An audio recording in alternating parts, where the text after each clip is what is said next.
আসসালামু আলাইকুম রহমতুল্লাহ বারাকাত। কিছু ভাই জানতে চেয়েছেন অমুসলিম ডাক্তারের মাধ্যমে বা হাজামের মাধ্যমে মুসলমানি করানো যাবে কি না।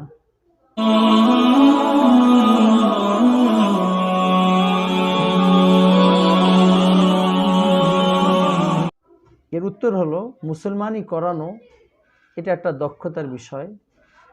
যদি কোনো অমুসলমান মুসলমানি করানোর এই বিষয়ে দক্ষ হয় এবং তার মুসলমানি করাইতে যে ইচ্ছাকৃত ছেলেকে কোনো ক্ষতি সাধন করাবে না, এ ব্যাপারে যদি নিশ্চিত হওয়া যায় তাহলে তাকে দিয়ে মুসলমানি করানো বৈধ আছে।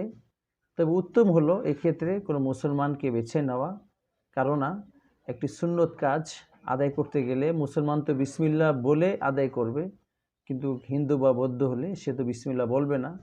তো এত বড় একটা মহৎ কাজ বিসমিল্লাহ ছাড়া হোক এটা আমরা চাই না। তাই উত্তম হলো কোনো মুসলমান ডাক্তার দিয়ে করানো।